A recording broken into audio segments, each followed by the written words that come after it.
Click on the sidebar menu search and type GST. You will see GSTR-1 option. Click on it. There you will be asked to select company. If you have one company, just select that one if already not selected. Then select which month report you want to generate. Select what month you want and click Generate GSTR-1 data. Make sure the action is selected as Download. Then save the file where you want to save.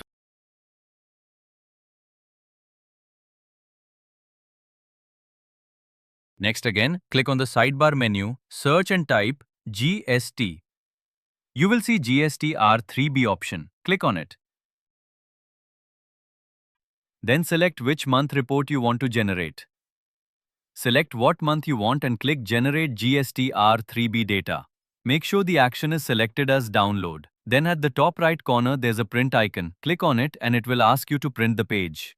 For this, we will select Save as PDF and save it to the desired folder location. Once both files are saved, send those files to your CA/advocate or accountant.